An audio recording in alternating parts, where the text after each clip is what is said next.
My name is Lauren Mitchell, and 2 months ago, my world was ripped apart in a way I still can't fully grasp. It happened on a rainy Tuesday afternoon, one of those days where the clouds hang low, pressing on your chest. A semi lost control on the highway, and my husband David was gone before the ambulance could even arrive. There was no goodbye, no final I love you, just silence. The days that followed blurred into each other. I'd wake up expecting to hear him brewing coffee downstairs, only to remember all over again that he wasn't there. People told me time heals all wounds, but time didn't seem to move at all. It was like my life had been sealed in a vacuum where grief was the only air I could breathe. So I withdrew. I avoided friends, ignored my family's messages, even skipped church. Somewhere deep down, I knew my sister Erin was relieved not to have me around. We'd never been close. Erin was the golden child, social magnetic, the one people gravitated toward. I was the opposite. Quiet, careful, invisible. After David's death, that distance between us felt even wider, like an ocean I had no strength to cross. Then, last Thursday, my phone rang.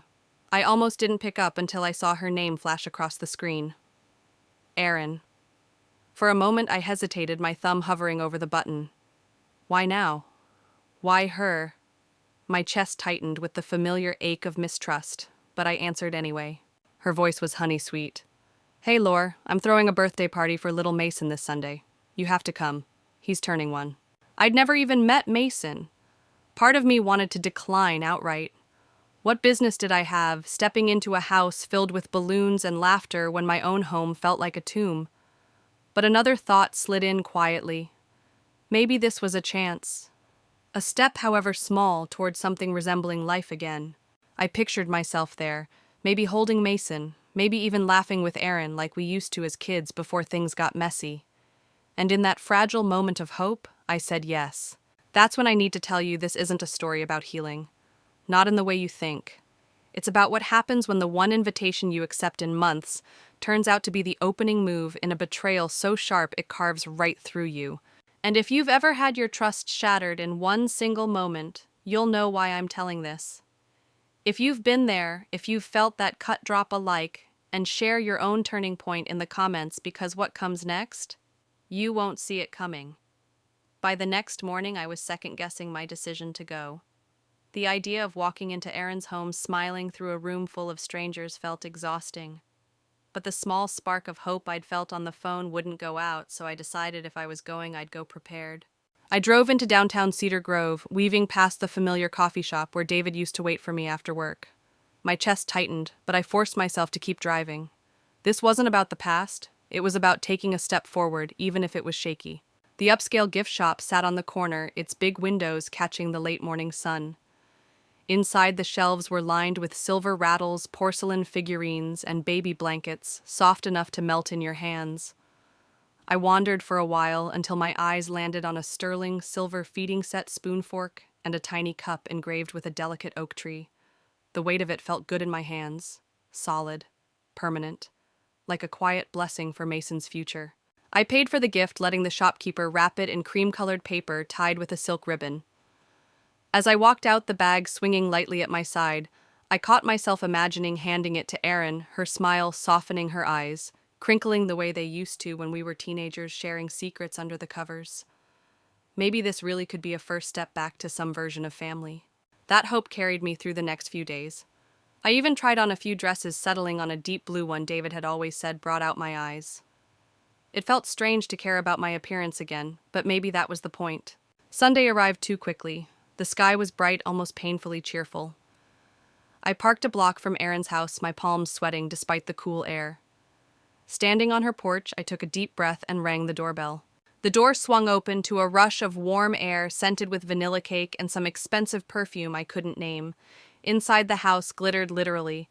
Tiny gold stars hung from pastel garlands and clusters of balloons bobbed near the ceiling. The living room buzzed with chatter and laughter, champagne flutes catching the light as guests mingled in small groups. Everyone was dressed to impress, heels clicking on polished hardwood silk ties, catching the breeze from an open window. And there I was, in my modest blue dress, feeling like a shadow in a room full of spotlights. Erin spotted me from across the room, her figure-hugging ivory dress shimmering under the lights. She swept over her arms open wide. "Lauren, you made it," she sang, the sparkle in her eyes impossible to read. "Happy birthday," I said, my voice barely audible over the music. "Where's Mason?" "He's napping in the back. You'll meet him later." Her gaze slid to the bag in my hand. "Oh, what's this?" "A little something for him," I murmured. She took the bag with a dramatic gasp. "It's beautiful, I can tell already." "Thank you so much." Her hug was quick, perfunctory, before she whisked the gift toward a long table piled high with presents. I stood there for a moment, unsure what to do next. Eventually, I found a spot near the wall, half listening to conversations that didn't involve me nursing a glass of sparkling water. My eyes drifted to the table where my gift sat, its ribbon catching the light. Maybe this wasn't so bad, I thought. Maybe we'd find a moment later to actually talk to bridge the distance. But if I'd known what Erin had planned, if I'd had even the slightest inkling of the storm about to break, I might have walked straight out that door. Instead, I stayed. And in doing so, I walked right into the center of a trap that had been set with perfect precision. About an hour into the party, I was starting to think I might survive the evening. The noise had settled into a steady hum, the kind that lets you disappear in plain sight. I was leaning against the doorway, sipping what was probably my third glass of sparkling water, when a sharp clinking of glass cut through the chatter. "Everyone, can I have your attention?" I looked up to see Erin standing in the middle of the living room, one hand holding a microphone, the other resting lightly on her hip. The crowd quieted curiosity, pulling every gaze toward her. She smiled, letting the moment stretch just long enough for anticipation to build. "I'm so happy you could all be here today to celebrate Mason's first birthday," she began, her voice smooth and warm. There was polite applause, a few cheers, but then her expression shifted subtle, like a cloud passing over the sun. Her eyes found mine, and for a split second I saw something there that made my stomach clench. Cold, calculated. "On this special day," she continued, "there's something important I've been keeping to myself. But it's time everyone knew the truth." The room went still. Even the baby somewhere in the back seemed to quiet. "The truth is," Erin said, her voice slicing through the silence, "Mason's real father is David Mitchell, my brother-in-law, Lauren's late husband." It was like the floor tilted under me. A sharp gasp rippled through the crowd. Heads swiveled toward me, their eyes a mix of confusion, curiosity, and, God help me, pity. My mouth opened, but no sound came out. Erin's tone sharpened, no longer the gracious hostess. "As David's only child, Mason is entitled to his fair share of the estate. He left behind half of the $300,000 in assets and the house Lauren currently occupies." Her words didn't just land, they lodged, twisting deep. I felt heat rush to my face, my vision narrowing. This couldn't be real. David would never— "That's a lie," I managed, my voice thin and trembling. "David would never do that." Erin didn't flinch. Instead, she reached into her handbag and pulled out her phone, swiping with the ease of someone who'd been waiting for this moment. She held the screen up for me and for anyone nearby to see. A photo. David and Erin seated close at a seaside restaurant I recognized instantly. His arm draped casually over her chair. She swiped again, another picture, this time of them kissing in what looked like a hotel suite. More swipes. Erin curled up asleep in David's car. And finally a string of text messages. "I can't keep lying to Lauren. You're the only one I love. I'll tell her before the baby's born. I want to start a new life with you and our child." Each word slammed into me like a physical blow. My chest ached, not just from the humiliation, but from the grotesque distortion of the man I thought I knew. All those nights I'd sat alone on the couch wondering if David's late returns were worth worrying about. I'd dismissed them. Trusted him. The worst part. Every face in that room was watching me absorb it, watching the wife become the fool in real time. I turned to my parents, who were standing off to the side, pale but silent. "Say something. Tell me this isn't true." They avoided my eyes. My mother's lips parted, but no words came. My father finally muttered, "Erin told us months before David's accident." My knees felt weak. They'd known. All this time they'd smiled at me over holiday dinners, listened to me talk about my grief, and never once told me the betrayal they were sheltering.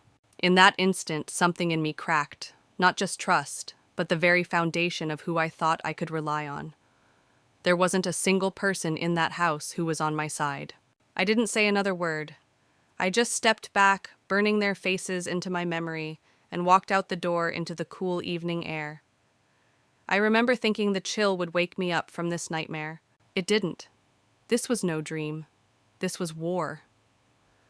I don't remember much about the drive home that night, only the way my hands gripped the steering wheel so tightly that the tendons stood out like ropes. My chest felt hollow yet heavy, as if all the air in the world couldn't fill it. Streetlights blurred past my window, their glow streaking like tears. I still couldn't cry. When I finally stepped inside my house, it was silent, too silent. David's favorite mug still sat on the counter from the last morning he'd used it. His jacket hung on the back of a chair, its sleeves limp and empty. Everywhere I looked, I saw the life we had built together. And now each piece of it felt like a prop in some cruel, elaborate play. I dropped my purse onto the floor and sank into the couch. My body refused to move for hours. My mind replayed the party over and over, the photos, the messages, Aaron's voice dripping with smug satisfaction. My parents' silence. The way the crowd stared as if I were some strange exhibit behind glass. Somewhere between midnight and dawn, the grief that had been my constant companion for 2 months began to change shape. It cooled, hardened, crystallized into something sharper. Anger. Not the kind that flares up and burns out, but the kind that burrows deep, steady, and unyielding. 3 days later, an envelope arrived in the mail. Heavy, thick. I knew before I opened it what it would be. Inside was a formal letter from a law firm, Aaron's law firm, demanding the division of David's estate. They'd itemized everything: the house, the savings account, his retirement fund, even the old fishing boat we kept at the marina. Every line screamed entitlement, as if Mason's supposed parentage made me irrelevant. My phone began ringing almost immediately after the letter arrived.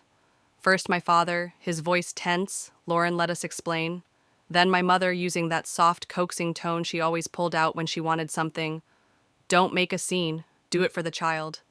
I hung up on both of them, blocked their numbers. This wasn't about the money anymore. It was about my dignity, about not letting them rewrite the story of my marriage into something cheap and dirty. That night, I pulled out my laptop and scrolled through my contacts until I found the number a college friend had once given me, Michael Hayes, an inheritance attorney in the city. I'd saved it years ago, never imagining I'd have to use it. My hands trembled as I dialed. After 2 rings, a calm, steady voice answered. "Hayes Law Offices. This is Michael. How can I help you?" I took a deep breath and told him everything: how my husband had died, the party, the accusations, the so-called evidence, my family's betrayal. He didn't interrupt, just listened. And when I was finished, he said firmly, "Lauren, I know this must feel impossible, but you are not alone. If you want to fight this, I will fight beside you." Those words pierced through the ice that had built around my heart. For the first time since the party, I felt a flicker of something that wasn't despair. It was resolve. I wasn't going to roll over and let them take everything, not my home, not my memories, and definitely not my truth. They wanted a fight, they'd get one. As I hung up the phone, I glanced toward David's jacket hanging on the chair. I could almost hear his voice in my head, low and steady, telling me to stand my ground. This wasn't just my battle anymore. It was ours. The following afternoon, I sat across from Michael Hayes in his downtown office. The space was all clean lines and muted colors, the kind of place meant to put clients at ease. But nothing could dull the tension twisting in my stomach. Spread out across the polished oak table were copies of everything Aaron's attorney had compiled: photos, text message screenshots, even written statements from my own parents. Michael adjusted his glasses, scanning the stack. "To be completely honest, Lauren, this is going to be an uphill battle," he said.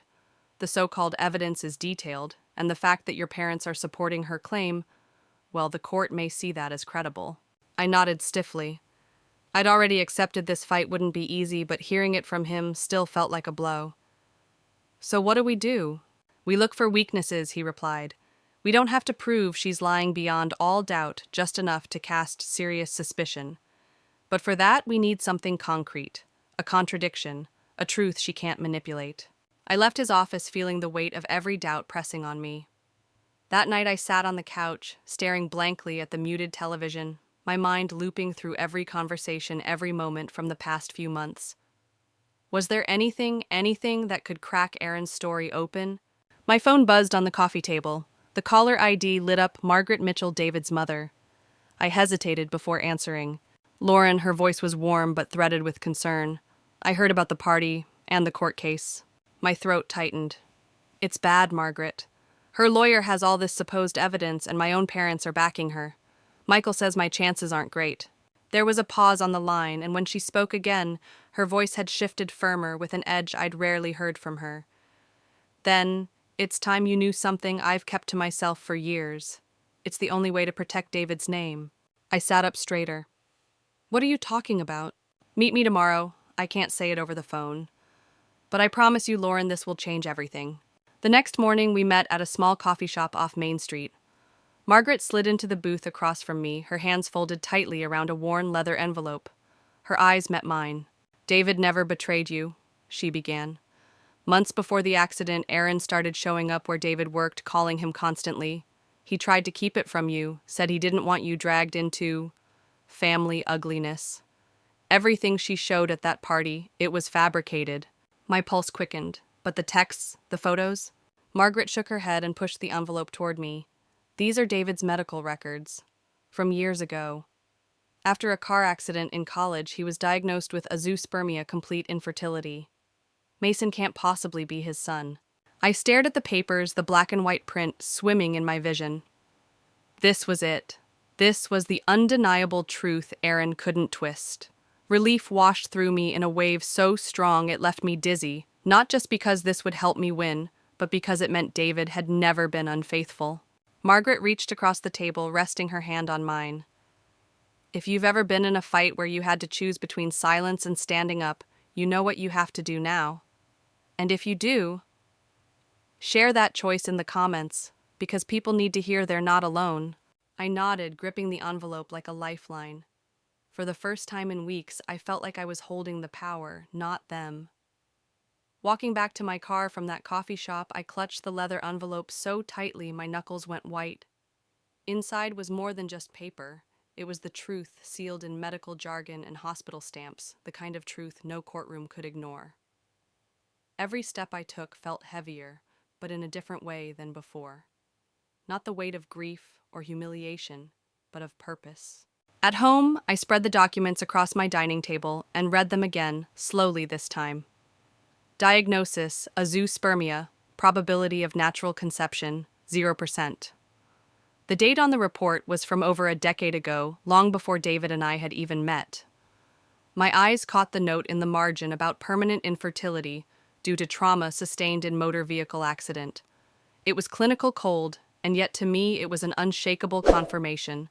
Aaron's entire story was impossible. I thought about the party again. The gasps, the whispers, the way Aaron held her phone like a trophy. I remembered my father's resigned tone when he admitted they'd known for months. All of them so sure I had no defense, no way to claw my way back from the pit they'd shoved me into. That certainty was about to become their biggest mistake. I called Michael the next morning and told him everything. There was a pause on the line, followed by the faint rustle of papers. "Lauren," he said finally, "if these documents are authentic, and from what you're describing they are, this changes everything.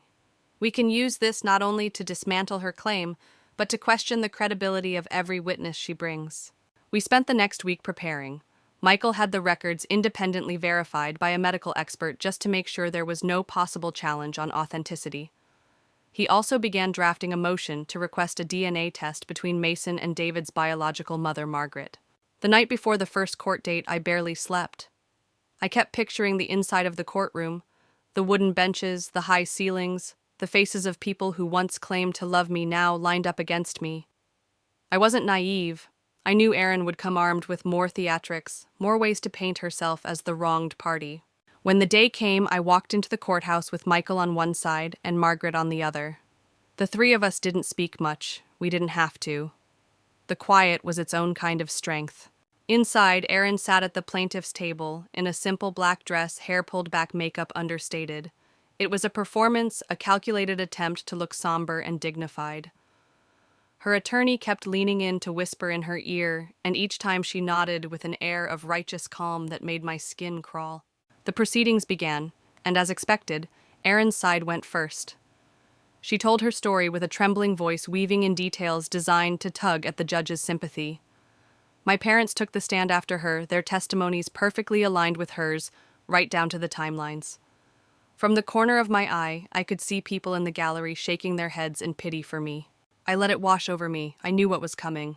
When it was our turn, Michael stood and addressed the court. His voice was steady, deliberate. Your Honor, the defense would like to submit critical medical evidence that directly impacts the credibility of the plaintiff's claim regarding paternity. The judge gestured for him to proceed. Michael handed over the certified copies of David's medical records. As these documents show, David Mitchell was medically diagnosed with permanent infertility over a decade ago. It is therefore biologically impossible for him to be the father of Mason. The silence that followed was like a physical force. Aaron's confident mask faltered for the first time, a flicker of panic breaking through. And that was only the first crack. The real blow was still to come. The judge lifted the pages Michael had handed over, reading them slowly, his brow tightening with each line. The murmurs from the gallery swelled until he tapped his gavel for silence. Mrs. Parker, he addressed Aaron by her married name. Do you have any rebuttal to this medical documentation? Aaron's attorney stood quickly. Your Honor, we contend these documents could have been fabricated or altered. Without direct genetic evidence, they are inconclusive. Michael didn't miss a beat, which is why, Your Honor, the defense requests an immediate court order for a DNA test between the child in question and Mr. Mitchell's biological mother, who is present in the courtroom today. The air seemed to freeze. Aaron blinked rapidly, her mouth opening, then snapping shut. For the first time since this nightmare began, she looked truly cornered. That's unnecessary, she stammered. David's gone. There's no one to compare. Michael's voice cut cleanly through hers. On the contrary, Your Honor, paternity testing using a grandparent's DNA is a well-established method. Mrs. Margaret Mitchell has already agreed to participate to ensure the truth is established beyond doubt. All eyes turned as Margaret rose from her seat in the gallery. She walked to the front with a calm dignity that made Aaron shrink in her chair. If Mason is my grandson, Margaret said clearly, let it be proven here and now. The judge leaned back, his gaze shifting between both sides. Request granted. Testing will be conducted immediately, and we will reconvene once results are available. He brought down the gavel, and just like that, the momentum had shifted. Aaron collapsed back into her seat, her hands gripping the edge of the table so tightly her knuckles blanched. My mother, seated beside her, leaned in to whisper something, but neither of them looked at me. Not once. Outside the courtroom, the October air bit at my skin, but for the first time in weeks, I could actually breathe. Margaret and Michael stood with me on the courthouse steps, the three of us looking like an unlikely little unit bound together by one shared goal: truth. Margaret turned to me. Lauren, I need you to understand something. This fight you're in, it's not just for David's name. It's for your own. You've been standing in the fire without flinching. People see that even if you think no one notices. I swallowed hard. It hasn't felt like strength, not most days. That's how strength works, she said simply. You don't feel it until you look back and see what you've walked through. Her words sank deep, more grounding than anything I'd heard since the party. And maybe that's why I'm telling you this now, because if you've ever had to face down people you once trusted, if you've ever stood your ground while they tried to erase your truth, you know exactly what it means to keep going when you feel like you've got nothing left. If you have, tell me in the comments how you found your footing again. Someone out there might need to hear it. The DNA test was scheduled for the next morning. I didn't sleep that night, lying awake, replaying every possible outcome in my head. But under all the anxiety, there was a steadiness I hadn't felt since David's funeral. For once, Aaron would have to face something she couldn't manipulate, couldn't spin into her version of reality, and I couldn't wait to see the truth land like the hammer it was. The 3 weeks that followed were some of the longest of my life, each day stretched like taffy, slow and suffocating. The courthouse had ordered the DNA test immediately, but the lab needed time for processing, and in that space between action and outcome, every fear had room to breathe. I tried to throw myself into work, into chores, into anything that might keep my mind from circling back to what-ifs. What if Aaron found a way to tamper with the test? What if something went wrong in the chain of custody? What if, against all logic and medical proof, the results somehow sided with her? At night, I'd lie awake, replaying the look on her face when Margaret volunteered for the test. That momentary flicker of panic was my only comfort. Still, I couldn't shake the memory of how effortlessly she had performed at the party, commanding the room, bending the truth until people believed her lies. Erin had always been good at control, and losing it was not in her nature. During those weeks, my phone stayed stubbornly silent from my parents. No apologies, no explanations. Part of me wondered if they were avoiding me because they feared what the results would show. Or maybe they were simply doubling down, unwilling to admit they'd hitched themselves to a sinking ship.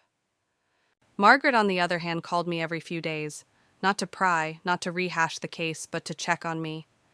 "Eat something green today," she'd say, or "I saw the first snow on the mountains this morning." It made me think of David's favorite ski trips. These calls became lifelines. They reminded me I wasn't entirely alone in this. Finally, the day came. I arrived at the courthouse early, the autumn air crisp and sharp, the kind that makes your breath visible. Michael met me on the steps, his expression unreadable. "We'll hear it from the judge directly," he said. No leaks, no delays. Inside, the tension was palpable. Erin sat at the plaintiff's table, her lawyer whispering in her ear. My parents were behind her, both looking pale and drawn. Margaret slid into the seat beside me, her hand finding mine. The judge entered and everyone rose. Once we were seated, he opened a folder on the bench. The rustle of paper was deafening in the silence. Based on the DNA test conducted between the child Mason Parker and Mrs. Margaret Mitchell, the judge began, "There is no genetic relationship. Therefore, it is conclusively determined that the late David Mitchell is not the biological father of the child."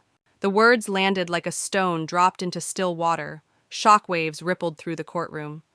Erin's face drained of color, her lips moving soundlessly. My mother's eyes dropped to the floor while my father stared straight ahead, as if the verdict had been carved into stone before him. The judge continued, "The court finds in full favor of the defendant, Lauren Mitchell. The claims to the estate are hereby dismissed."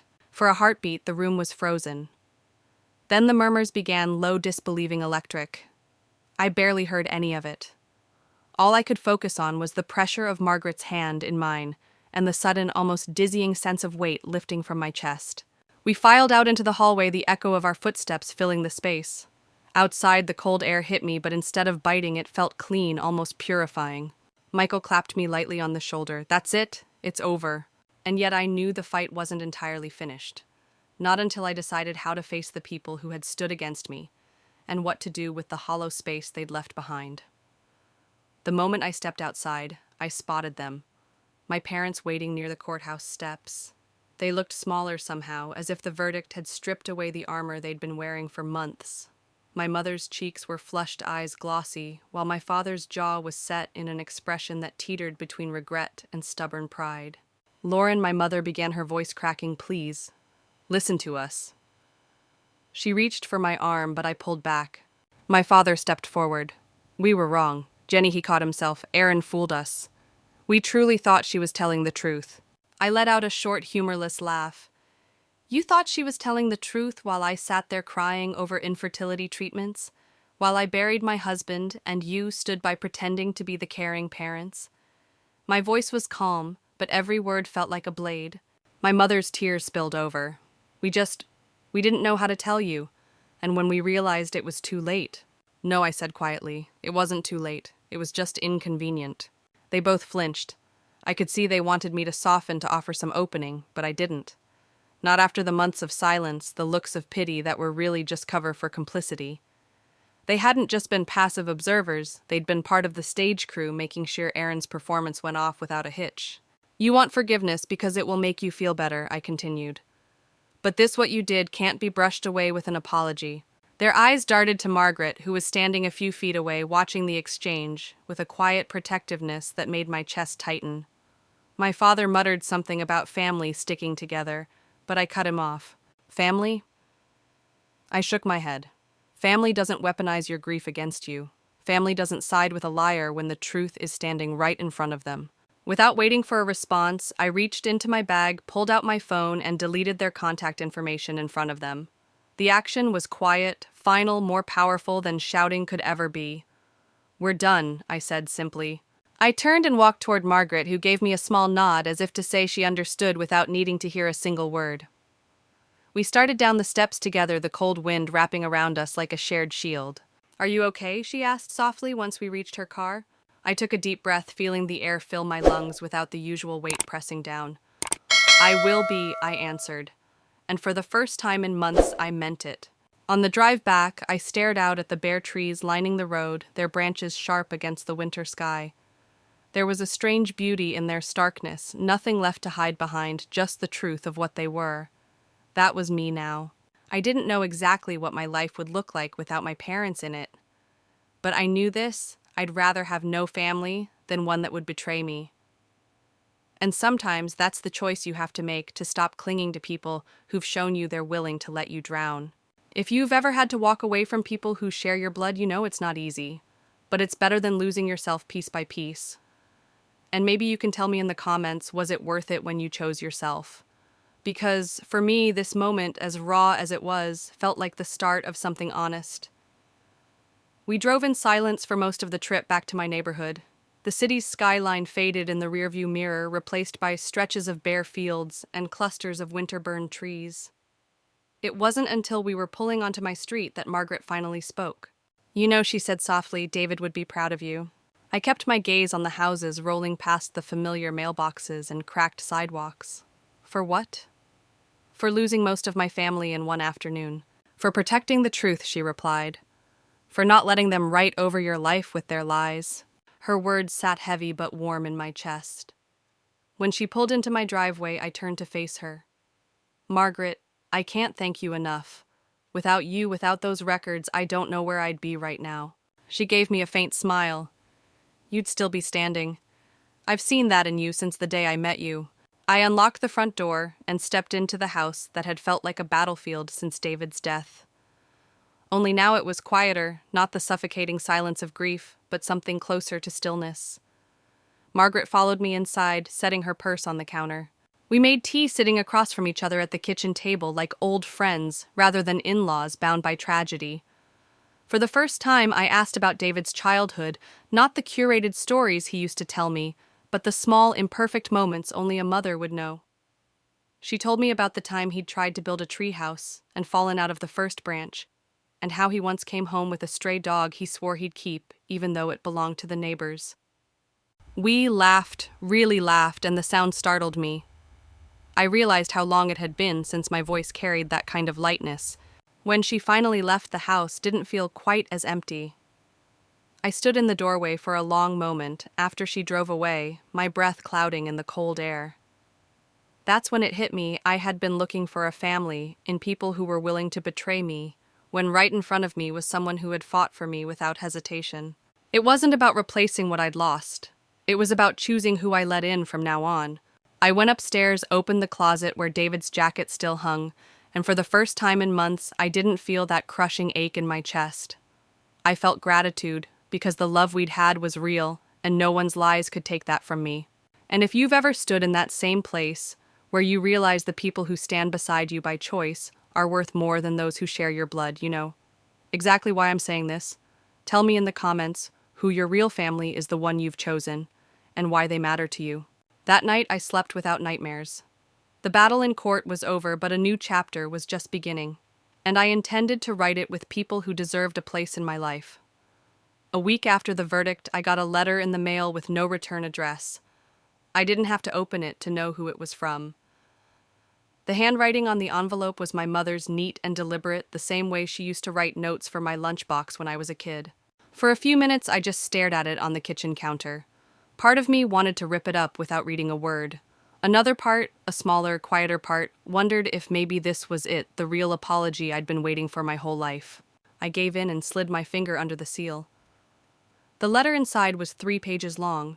The first 2 were drenched in excuses, how Erin had been so convincing, how they wanted to believe her, because it gave them a sense of purpose after David's death, how they didn't mean to hurt me. The last page was where the real truth showed. "We hope you can let this go for the sake of family," my mother wrote. "It would be a shame to lose each other over a misunderstanding." A misunderstanding. I set the letter down, the words blurring in my vision. They still didn't get it. This wasn't about a difference in perspective, it was about a choice. They chose to stand beside someone who lied, even when the cost was my dignity, my home, my marriage's legacy. That night, I called Michael, not because I needed legal advice anymore, but because I needed to hear a voice that didn't try to gaslight me into doubting myself.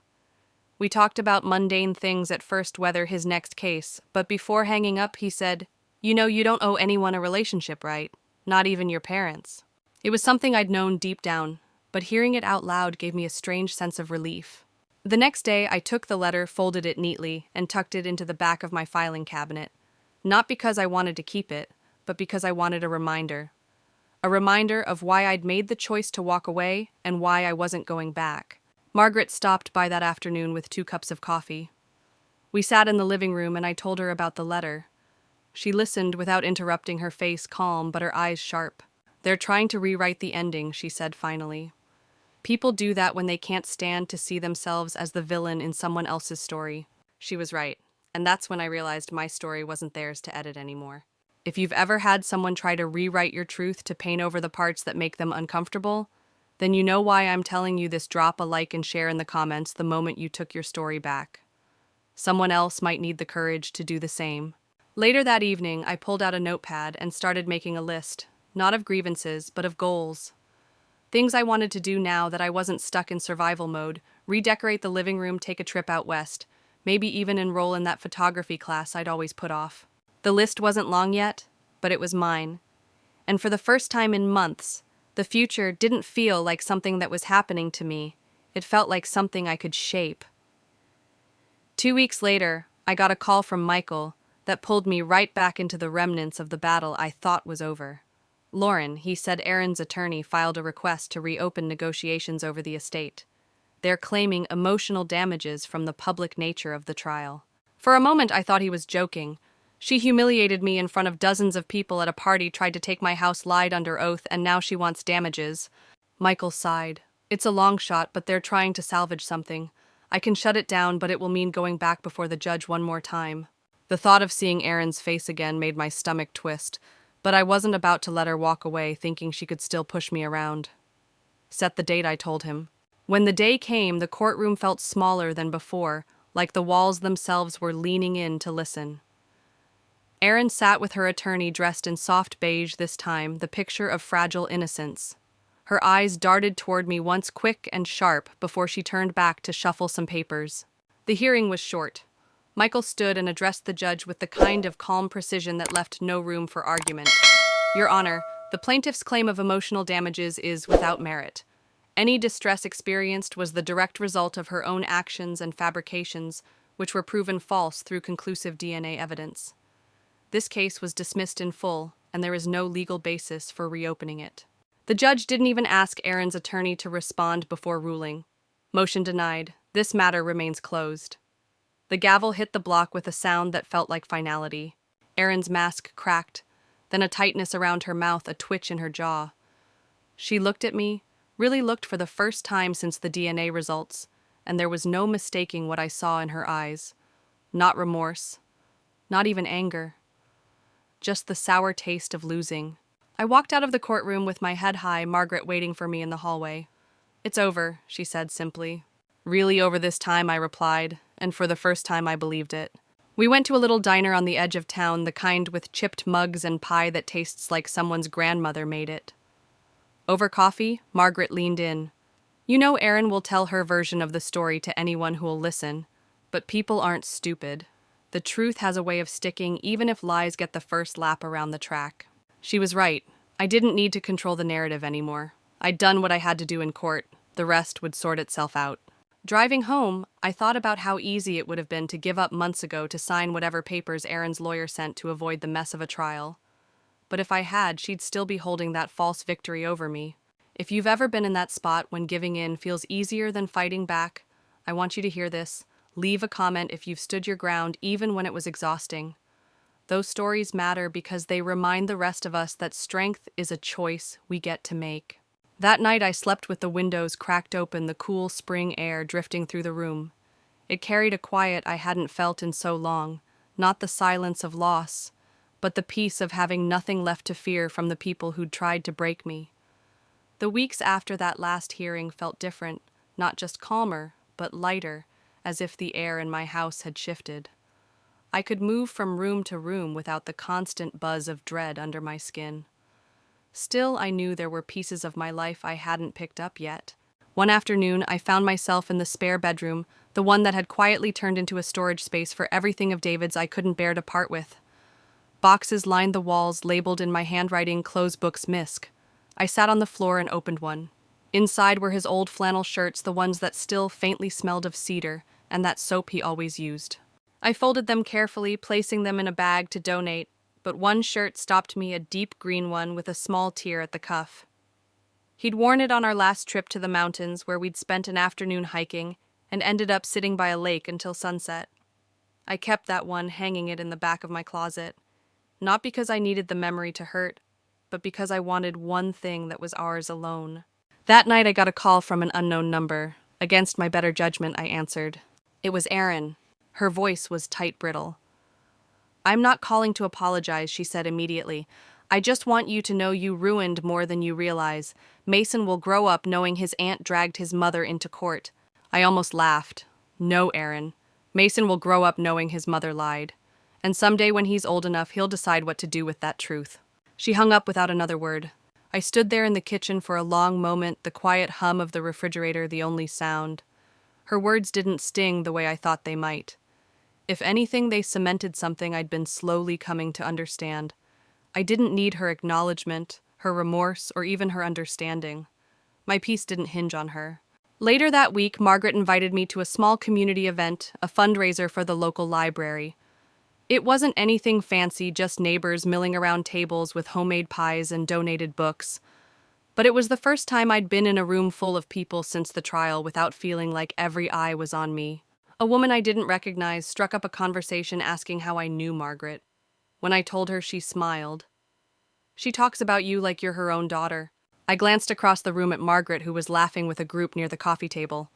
And it hit me, blood doesn't make you family. Loyalty does. When I got home that night, I made a quiet promise to myself I would stop measuring my worth by the people who had failed me. I would build my life around those who showed up without being asked, who stood beside me when it cost them something. And if you've ever had to make that same shift, turning away from those who should have loved you, toward those who actually do, share it in the comments. Someone out there might need that roadmap. I closed the night with the windows open, listening to the soft rustle of wind through the trees, thinking that maybe, just maybe, I was starting to feel at home again. Spring melted into early summer, and with each passing week, the space Erin and my parents once occupied in my mind grew smaller. They didn't vanish entirely, ghosts never do, but their voices no longer dictated my every thought. Instead, I began filling the silence with plans for the life I actually wanted. One Saturday morning, I sat at the kitchen table with a notebook and wrote a simple question at the top of the page: what now? The answers came in slow, deliberate lines. Visit the Oregon coast. Take that pottery class at the community center. Volunteer at the animal shelter. Redecorate the living room so it looks like mine, not like the house I inherited. Each item felt like a brick laid in a new foundation. A few days later, Margaret came by for coffee. She brought a folder with some of David's old photographs, landscapes, mostly from trips he'd taken before we met. "He had an eye for light," she said, sliding a picture of a sunlit canyon toward me. We ended up talking about photography for hours, and by the time she left, I'd signed up for a weekend workshop.